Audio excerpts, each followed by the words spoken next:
This was played on board 63 of 210 boards. Our man is Endgame Master, rated high 1800s, versus Melody Lee, high 1700s.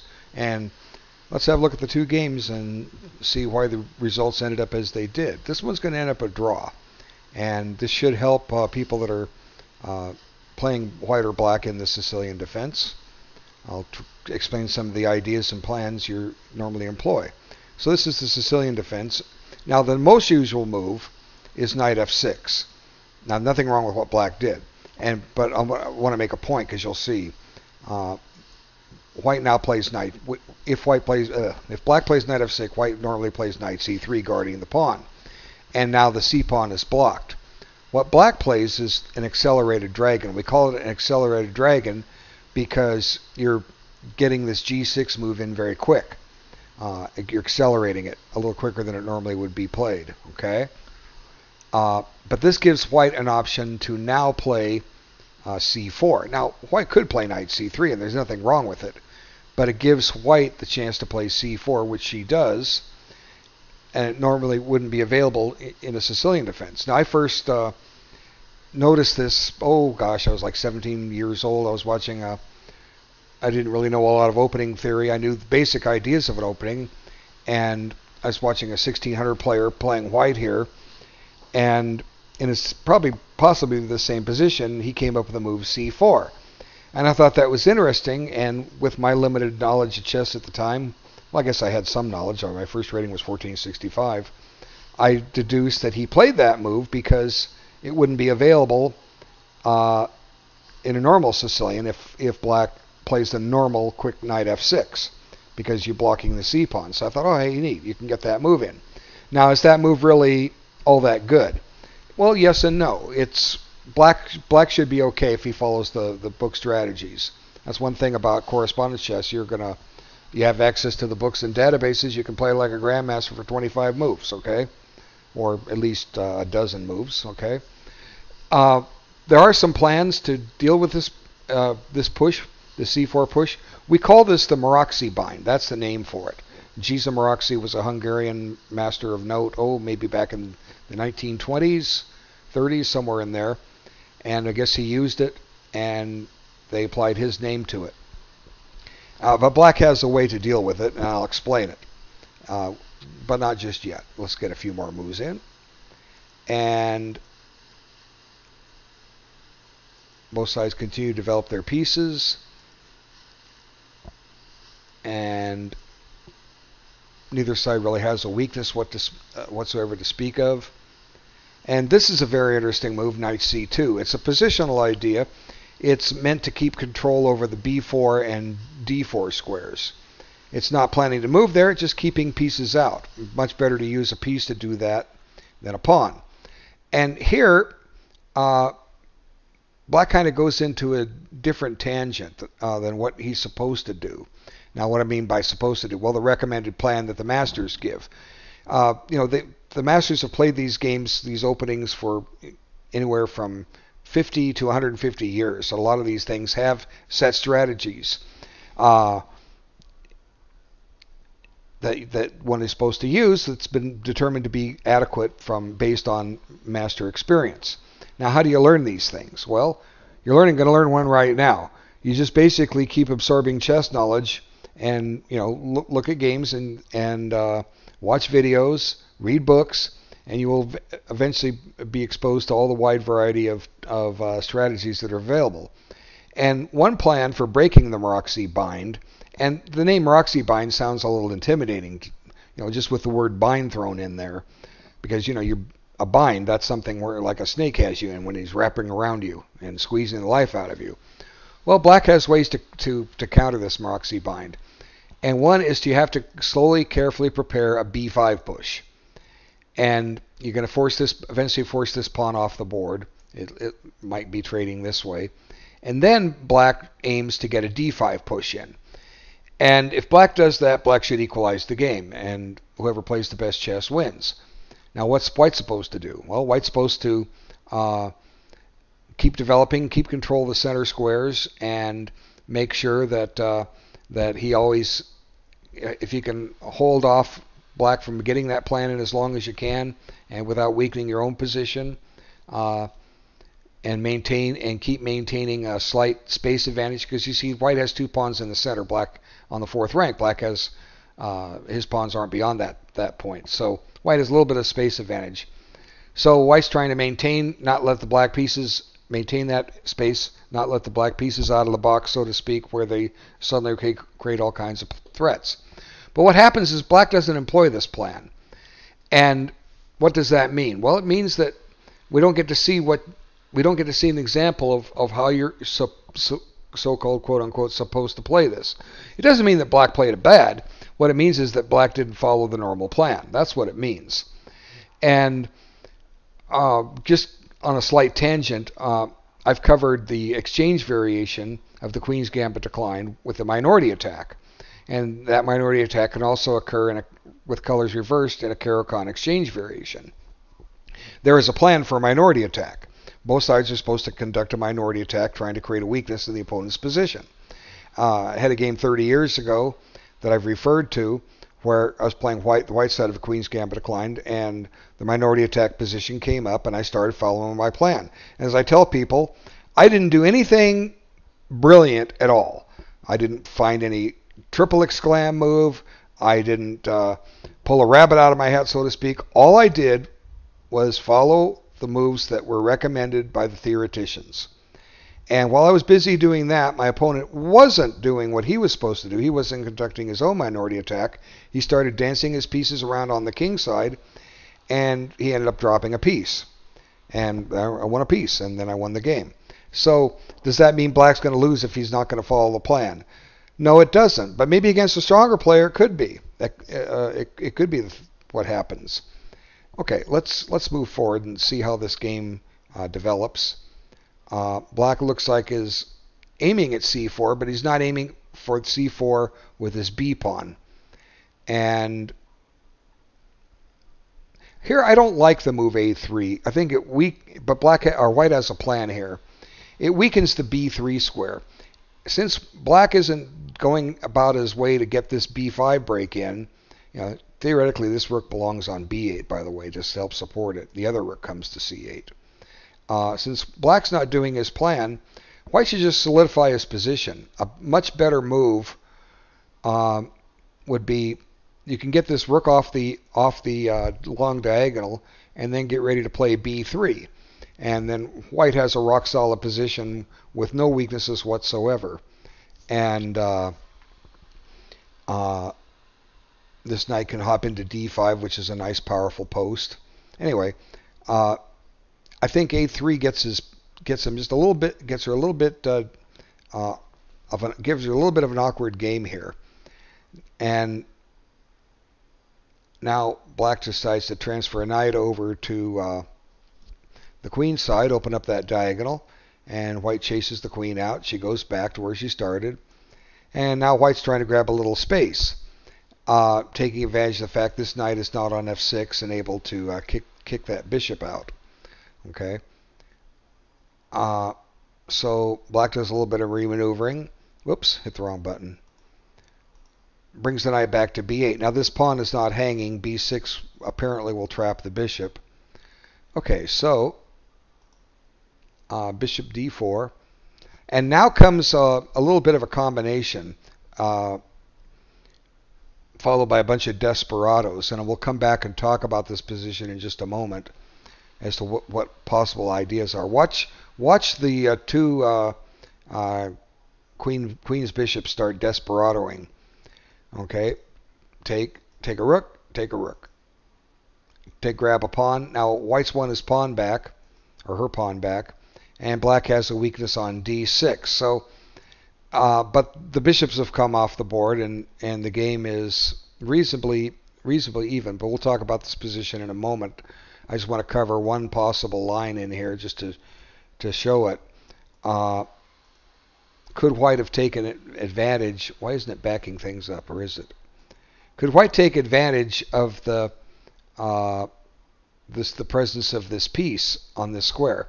In other words, what if? Wait, I'm trying to see something here. what if black plays king g7? Now, some of you might look at that and say, oh, well, queen here, king moves, and bishop takes c4. Well, it's not that simple. After queen d4, black has a little surprise up his sleeve, e5.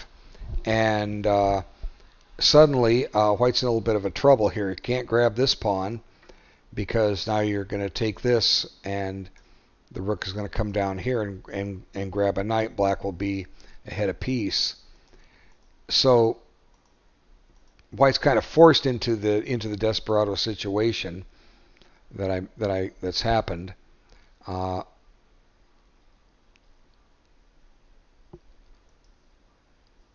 Or black's one that set the desperado situation up. Black could have taken on g7.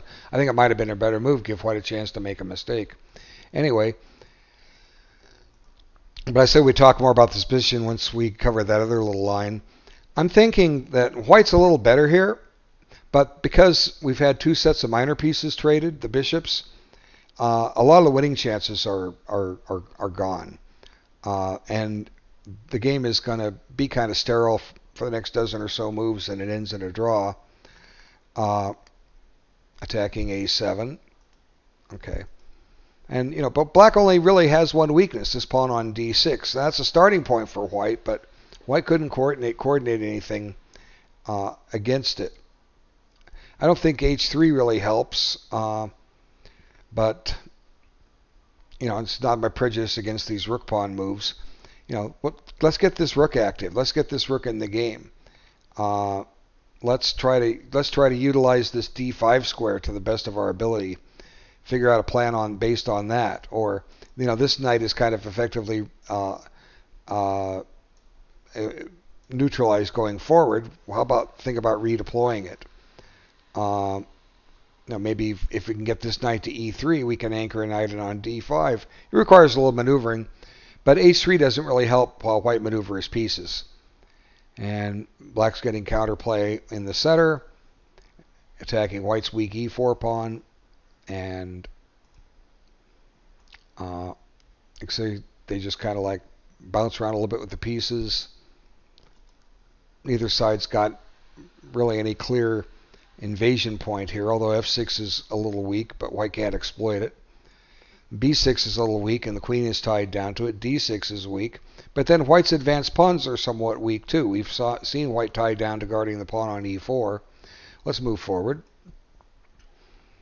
And a couple pawns come off. And now black has this terrific outpost. So black's weak d6 pawn is now neutralized somewhat by white's weak e4 pawn. It was the target earlier. Now black has an outpost. He'll save the queen and attack it again. And white doesn't want to repeat position, but then black finds a square for the knight. It's a good square. Can't be driven away from there either. And at this point, queen d8, they came in and they agreed to a draw. And the game does look pretty even. Maybe black's done okay here. A3 is a weakness. The knight's anchored in on it. E4 is a weakness. D6 is a weakness. This knight doesn't have a great deal of mobility. A draw seems a fair result. Okay, let's reset it, bring up the other game. And I always wonder when I load these up, what move number will it start it at? We never know until we press OK. Oh, invalid PGN. Please try again. Okay, 1 second. Let's reload the game here. I guess I didn't copy it correctly. Okay, here we go. Paste. Okay, it started on move 4. Why does it pick move 4? Why not move 20? Okay. It's supposed to start at move 1 every time. Okay, so we have the English opening, and the pieces are not cooperating. Now this, in a way, what we have is an accelerated dragon with colors reversed now. So it's a very similar opening as we've just seen, but the game takes on a different shape. Here, black is not able to play c5 and get the Maroczy bind position in.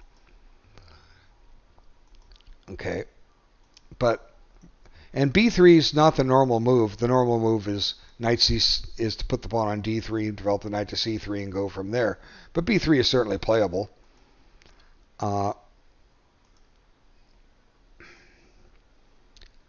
And both sides are developing their pieces just fine. And a3 is kind of like hedgehog style. What's the hedgehog? Well, this pawn comes up to e3. They kind of call that the hedgehog. Now that would make a weakness on d3. But usually in a hedgehog, your bishop's over on e2, keeping it down. But these pawns are potential targets. Notice that the black bishops are attacking both of them. The game is still relatively even. And black's actually a half tempo ahead in development. See? The back ranks match. All 4 minor pieces are out. The queens are out. But it's black's move. Okay. And a5 may have been might be premature. But then again, maybe black's just trying to undermine those queenside pawns which have advanced. Let's see how that works out. Okay, I'm not too sure about putting the knight over on the side of the board, although it did open up this diagonal. But do you want to part with that bishop? Leave your king kind of exposed? And black tucks her king in the corner. But still, objectively, the game seems very, very close to even. Now, white decides nothing was over there for the knight, so I'll come back to the center. And black has this idea that maybe I can attack since you don't have a bishop on g2. I can get into that square. And white starts countering.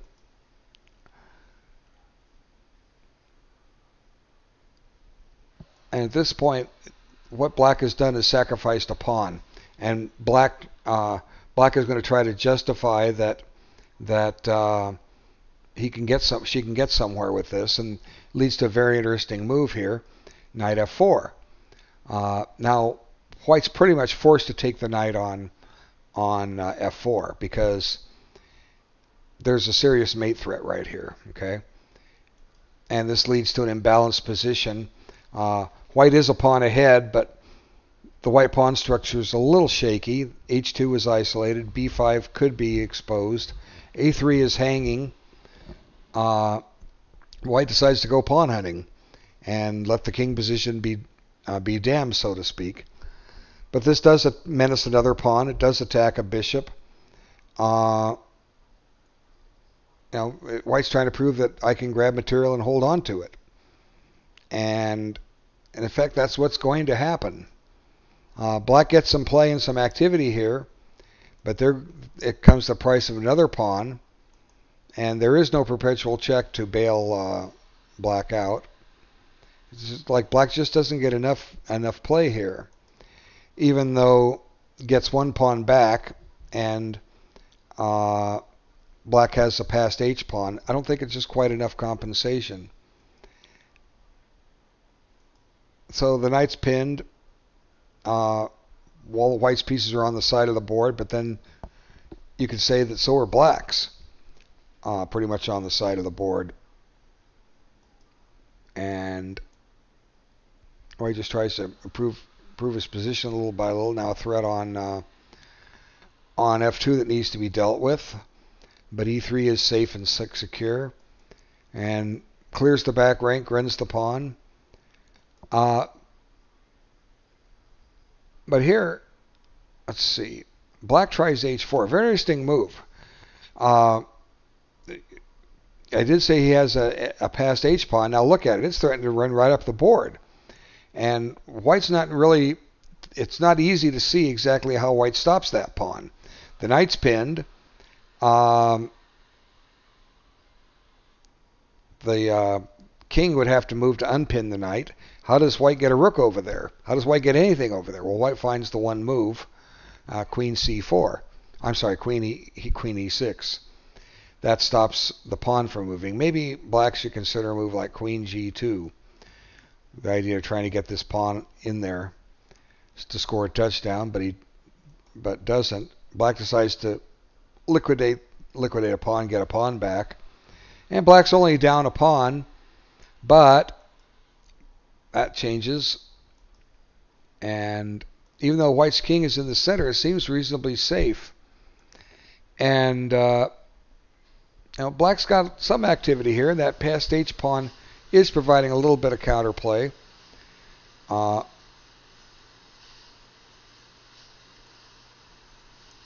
here comes the point where I think black just throws the game away. As a matter of fact, after black's next move, she's about to resign. Okay. So, what would you play with black here? Well, you're down 2 pawns. The white rook's in front of the pawn on b5, so that rook isn't really helping that pawn too much, except defend it. And you're not going to advance too easily a pawn that's defending. So the white king is in the center. What do you need to do here if you're black? Well, you need to preserve pieces.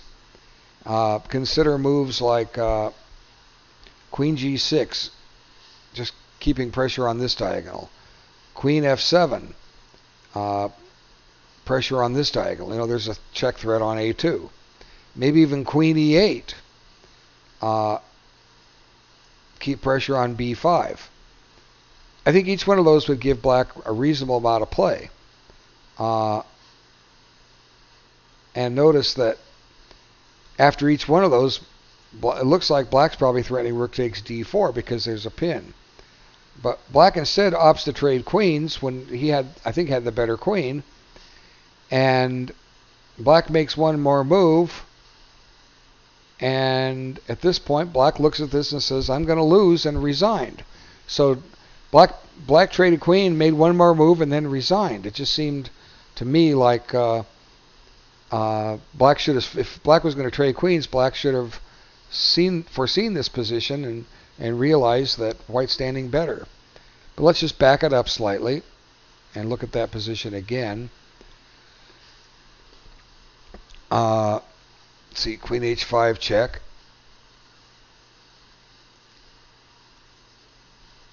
Gets the queen off from attacking the pawn, but instead of trading the queen, what about what about this move? Queen f7. Let's just pick this move for the fun of it. Okay? Rook takes appears to be a threat, unless I'm missing something.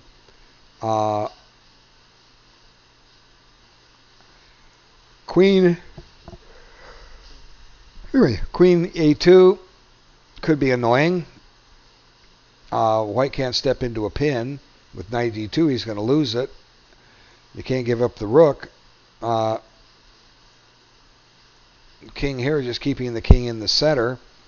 It seems to me like black has adequate resources here to hold on for a while, and with careful play may even hold a draw.